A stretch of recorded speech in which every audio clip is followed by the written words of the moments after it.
सुनो मेरी बात सुनो।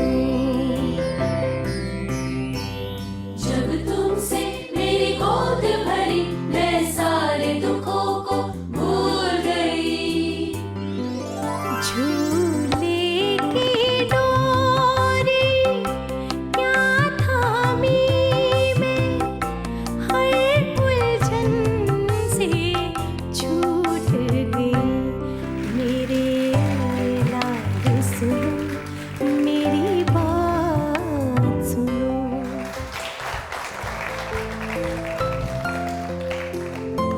अस्सलाम वालेकुम नाजरीन, नीडो ये तारे हमारे में खुश आमदीद। ये शो हम उन सब बच्चों के लिए कर रहे हैं जो मेहनत करके ज़िंदगी में आगे बढ़ रहे हैं, और उन सब बच्चों के लिए भी कर रहे हैं जो शायद थोड़ी सी सुस्ती कर रहे हैं लेकिन ये शो देखने के बाद मोटिवेट हो जाएं, है ना। तो आज का हमारा जो तारा है वो है कहकशां अंजुम। तालीम के हवाले से आज का जो टॉपिक है वो है एजुकेशनल काउंसलिंग, और इस टॉपिक पे डिस्कशन करने के लिए जो आ रही हैं वो है Mrs Narjis Alvi. End of course जहाँ तक सेहत का ताल्लुक है, आज भी हमारे साथ डॉक्टर आयशा होंगी, और आज का जो टॉपिक है वो है मेल न्यूट्रिशन। पहचान हमारी, जैसे आप सब जानते हैं, एक ऐसा सेगमेंट है जिसमें हम आप सबको एक बहुत बड़े स्टार से मिलाते हैं, ऐसी शख्सियत जिसने अपनी ज़िंदगी में बहुत कामयाबी हासिल की हो, और उनको यहाँ बुला के हम जो बच्चे शो देख रहे होते हैं उनको मोटिवेट करने की कोशिश करते हैं ताकि वो भी आगे जाके बहुत बड़े स्टार बने। तो आज के हमारे जो मेहमान हैं वो हैं असद मलिक। आइए नाजरीन, तारों की दुनिया में मिलते हैं कहकशां अंजुम से। मेरे लाल सुनो मेरी बात सुनो।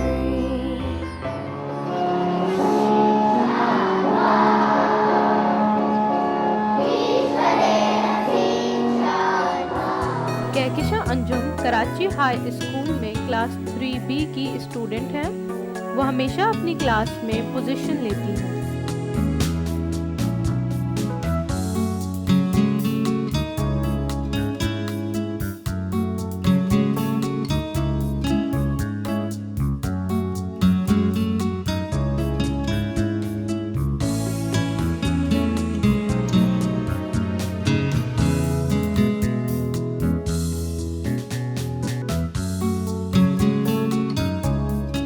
स्पोर्ट्स भी होते हैं, गेम्स भी होता है, म्यूज़िक भी होता है, क्ले वर्क भी होता है, डांसिंग क्लासेस भी होती हैं, हर तरह की एक्टिविटीज़ होती हैं।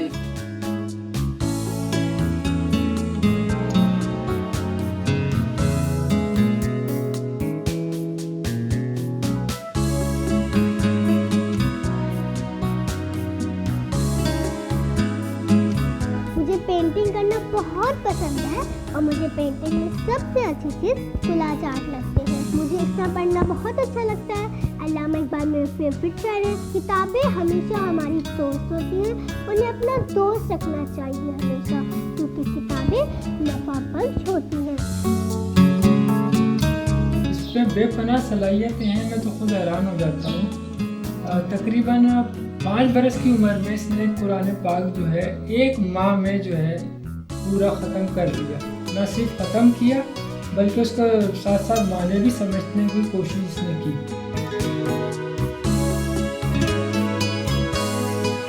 स्कूल में इन्होंने फर्स्ट टाइम मतलब पार्टिसिपेट किया, इसको बहुत मतलब क्लैपिंग भी हुई, इसको इनामात भी मिले, सर्टिफिकेट भी मिले, और अल्हम्दुलिल्लाह जब इसे याद करने के लिए कुछ दिया, इसने 1 घंटे में, आधे घंटे में हमको वो याद करके दिखा दिया।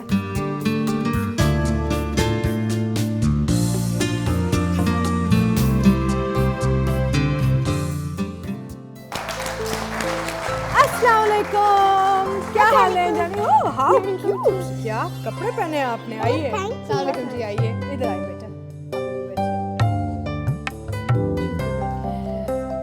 Wow Kahkashan, you are looking gorgeous. Thank you. भाई मैं आपकी अभी फिल्म देखी, और जैसे आप बात करती हैं, जैसे आप इतने कॉन्फिडेंस के साथ आप शो के अंदर आई आज, मुझे तो लगता है कि आप तो आगे जाके एक लीडर बनेंगी। I do not want to join any political, but I have so many wishes. Inshallah, the best wish will come true. अच्छा, तो क्या सबसे आपकी बड़ी विश कौन सी है? I want to become a pilot, and I want to join the Air Force, and I want to do something for my country, Pakistan. हाय जानी, तुम कितनी स्वीट हो। Thank you. नहीं, और इंशाल्लाह मुझे लग रहा है कि तुम इस मुल्क को और आगे बहुत लेके जाओगी इंशाल्लाह। इंशाल्लाह। रिफत, आप बताइए कि कहकशां घर में ऐसी ही रहती है हमेशा? जी अल्हम्दुलिल्लाह कि ये इसी तरह से अल्लाह ताला की तरफ से मेहरबानी है कि इसी तरह रहती हैं घर में। इकबाल साहब, आप कहकशां के साथ कोई स्पोर्ट्स एक्टिविटीज़ खेलते हैं? हाँ, ज़्यादातर इनका किताबों पर जोर है। अच्छा। वो स्पोर्ट एक्टिविटीज़ या इंडोर गेम तो ये नहीं खेलती, बहुत ही कम खेलती। अल्लामा इकबाल जो है इनके पसंदीदा शायरों में से हैं। अच्छा। और उन्होंने 7 नज़में लिखी हैं बच्चों के लिए, और वो 7 इन्हें याद है अल्हम्दुलिल्लाह। माशाल्लाह, फिर आपकी मेमोरी तो बहुत स्ट्रॉन्ग होगी। यस आंटी, जो काम होना चाहे तो वो तो हो सकता है। सबसे पहले तो शौक की वो होता है।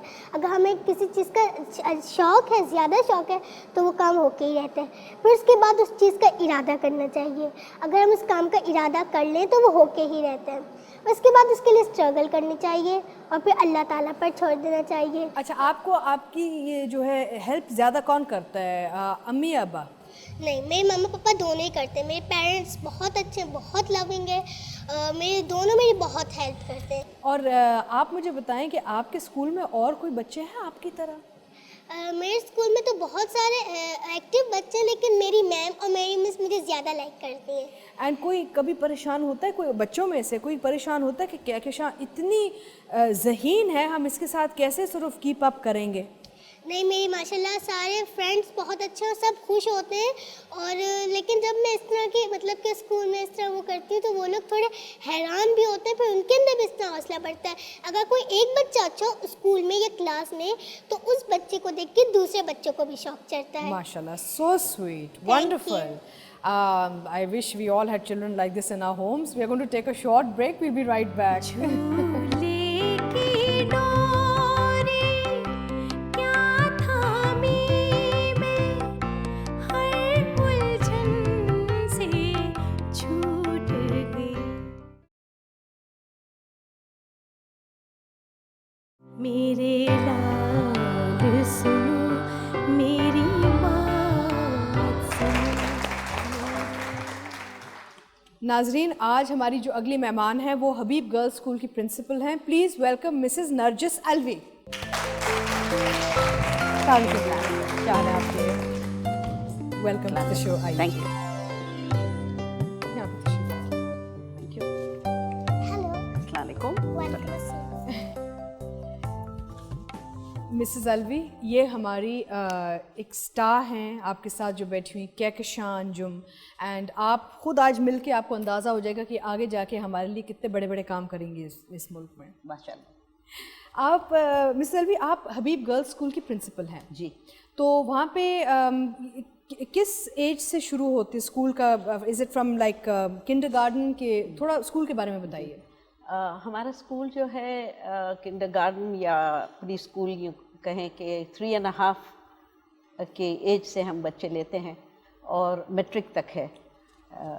सो दैट मीन्स कि 12 साल हमारे पास बच्चियाँ रहती हैं। तो अगर कोई बच्चा शुरू के सालों में कमज़ोर है तो फिर उसको क्या, जैसे आज का हमारा सब्जेक्ट है एजुकेशनल काउंसलिंग, तो उस हवाले से फिर क्या एजुकेशनल काउंसलिंग को किस वक्त इन्वॉल्व करना चाहिए एक बच्चे की तालीमी ज़िंदगी में? देखिए, ये स्कूल्स पे डिपेंड करता है। और ये मैं हबीब गर्ल्स स्कूल के हवाले से बात करूँगी कि हमारे यहाँ एक बड़ा मिक्स ग्रुप आता है।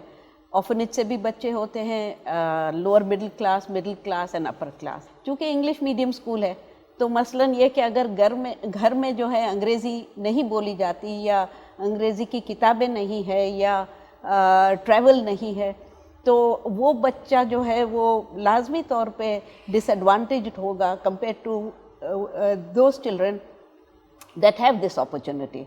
तो हम कोशिश ये करते हैं कि स्कूल में हम वो एक्सपोजर दें और उनके लिए थोड़ा सा एक्स्ट्रा टाइम टीचर्स निकालें। जब आप एजुकेशनल काउंसलिंग की बात करते हैं तो जो स्पेशल नीड्स वाले बच्चे होते हैं तो क्या ज़्यादातर हमारे स्कूलों में ये पॉसिबिलिटी या अपॉर्चुनिटी है कि उन बच्चों को उनकी जो नीड्स हैं वो रिक्वायरमेंट फुलफ़िल करें या फिर बच्चों को फिर कहीं और शिफ्ट करना पड़ता है? नहीं, बेहतर ये होता है कि नॉर्मल स्कूल्स में जहाँ तक मुमकिन है नॉर्मल स्कूल में मेन स्ट्रीम किया जाए, ताकि क्योंकि बच्चों की सिर्फ एकेडमिक नीड्स नहीं होती है, सोशल नीड्स भी होती है, इमोशनल नीड्स भी होती है और वो बच्चा जो है अपने एज ग्रुप के साथ अगर इंटरेक्ट करे तो उनकी रिहेबिलिटेशन बेहतर हो जाती है। कोशिश हर स्कूल को करनी चाहिए कि उनको इंटीग्रेट करें normal environment, normal environment. But जो स्पेशल नीड्स जो चाहिए होंगे उसके लिए फिर outside counselling gets involved in school. Absolutely, there is need for outside counselling and outside tuitions at some point, special handling जिसको कहते हैं, ताकि वो आफ्टर स्कूल आवर्स वो स्पेशल हैंडलिंग में जाए और कैचअप करें। और बाय एंड लार्ज बच्चे कर लेते हैं अगर उनको मिल जाए। वो उनको एक नॉर्मल एनवायरनमेंट में बच्चों को बिल्कुल सेटल करना चाहिए। हम एक छोटी सी ब्रेक लेंगे, will see you in a short while. तुम आसमान के तारे हो, मुझे जान से ज्यादा प्यारे हो, प्यारे हो, प्यारे हो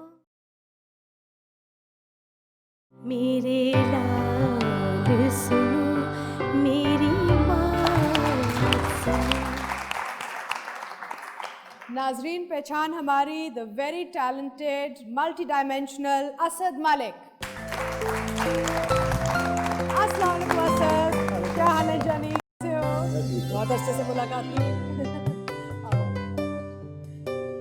वालेकुम सलाम, आप कैसी हैं? मैं बिल्कुल ठीक, आप कैसे हैं? Thank you. क्या हाल है तुम्हारी? बिल्कुल ठीक ठाक। How are you? मैं बिल्कुल ठीक, बस आपके सामने हूँ। अच्छा, बचपन में क्योंकि मुझे पता है सिंस आई नो यू कि you are very health conscious, आप बहुत यानी कि वर्जिश में तवज्जो देते हैं, डाइट पे तवज्जो देते हैं, वेरी वेरी हेल्थ कॉन्शियस। तो ये बचपन से ये शौक़ था कि आगे जाके डेवलप हुआ कि मैंने अपनी सेहत का ख्याल रखना है? ये very very nice question. Actually हुआ ये था कि स्कूल में मैं used to be very skinny, बहुत पतला था मैं, इतना पतला था कि मेरी क्लास में मेरे से पतला कोई भी नहीं था। और अभी कोई मुझे देखे तो शायद मानेगा ये बात को। तो हर कोई आके मुझे इधर से एक लगा रहा है, दूसरे लगा रहा है, और मैं मज़ीद ना खाने के लिए मैं फिर ओह हाँ ठीक है और ठीक ठाक यू नो स्माइल दे दी वापस कि वो यार वो गुस्से में आके मैं यूँ करूँगा तो एक और ना मार दूँ। तो पंचिंग बैग नहीं होते बार students, I was one of them. अच्छा। तो लेकिन फिर पढ़ाई में क्योंकि अच्छा था तो सारे अपने काम इवन अपने लंच बॉक्स मुझे दे देते थे, तो मैं रिसेस में बैठ के उनका काम कर देता था, और जो आगे पीरियड आने होते थे तो मैं वो खाता था और उनकी शरबत पीता था। I really enjoy that, you know. Kahkashan, आप कि मैं अम्मी रिफत से पूछना चाहूँगी कि कहकशां को आप घर में खाना क्या खिलाती हैं? अमूमन तो जो पकता है वही खाती हैं, और सिंपल हम लोग ज़्यादा खाना पसंद करते हैं। अमूमन दाल चावल लस्सी, मतलब बहुत रोगन या मुर्गियाँ हम लोग पसंद नहीं करते, तो यही इनकी आदत है। और जो भी खाना पका होता है अल्हम्दुलिल्लाह, बेसनी पराठे पके हों, दाल चावल पके हों, ओह मम्मी बहुत मज़ा आ गया, इतने मज़े का खाना, इतनी अच्छी, खुश हो के खाती है। मैंने मतलब जो खुशी ये मतलब दस्तरखान पे बैठ के हमें कहती है ना, तो बस हम सब भी खुश हो जाते हैं उसमें कि इनके इतना अच्छा हम लोग सबको लगने लग जाता है। ये बड़ी अजीब बात है कि मतलब आजकल बच्चों को पैसे भी करानी पड़ती है, पीछे फिर के वो नहीं खाते। आई रिमेंबर मैं नहीं खाता था, सो बड़ी अच्छी बात है कि ये खुद से खाना खाते हैं एंड शी एंजॉयज। नहीं, माशाल्लाह से I think they are fortunate to have such a wonderful daughter कि आप खुश रहती हैं, कितनी अच्छी बात है। खुश रहना चाहिए अपनी ज़िंदगी में। मेरे लाल सुनो, मेरी बात सुनो। हयातीन की यानी विटामिन की कमी से भी बहुत सारे अमराज पैदा हो जाते हैं, ख़ास करके कैल्शियम की कमी से, जहाँ कहा जाता है कि सफ़ेद दाग धब्बे नमूदार हो जाते हैं। मैं यहाँ पर ये जानना चाहूँगा कि इसकी कमी से कौन सी ग़िज़ाएँ इस कमी को पूरी कर सकती हैं जिससे मत में फ़ाका हो? कैल्शियम जो है, इसका जो रोल है वो आपकी बोन्स की स्केलेटन, ओवरऑल स्केलेटन की डेवलपमेंट में काम आता है, और आपके दांतों की मजबूती भी जो है वो उसी से होती है। कैल्शियम किन ग़िज़ाओं से मिलता है? जो इसका मेजर सोर्स है कैल्शियम का वो आपका दूध है, दूध या दूध से बनी हुई अशिया। प्रिंसिपल साहबा से सवाल करना चाहूँगी कि बच्चों की एजुकेशन काउंसलिंग की ज़िम्मेदारी जो है वो पेरेंट्स की होती है या स्कूल की? नहीं, देखिए ज़िम्मेदारी तो दोनों की ही होती है, क्योंकि स्कूल का मेन फोकस तो स्टूडेंट है और पेरेंट्स का भी मेन फोकस स्टूडेंट है।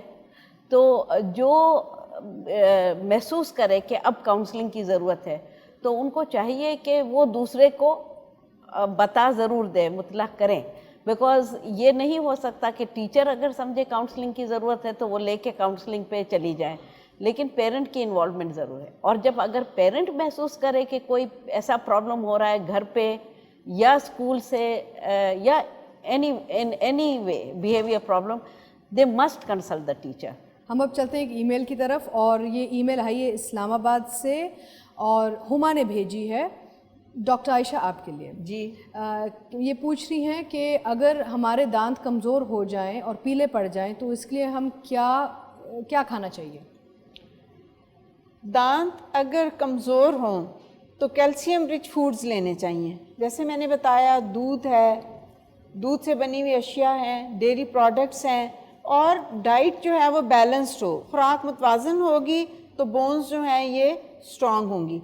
जहाँ तक दांतों के पीलेपन की बात है तो इन्हें जो डेंटिस्ट है उनको ज़रूर कंसल्ट करना चाहिए। वो इनको बताएंगे कि ये पीले क्यों हैं और कैसे इस कॉज को ख़त्म किया जा सकता है। Thank you. आप अगर हमें ईमेल भेजना चाह रहे हैं या रब्ता करना चाह रहे हैं तो हमारा ईमेल एड्रेस है info@yetarehamare.com। PO बॉक्स एड्रेस है 139 कराची और SMS नंबर है 8888। लाल सुनो मेरी बात सुनो। आज की सदा रोशन तारा हैं कहकशा अंजुम।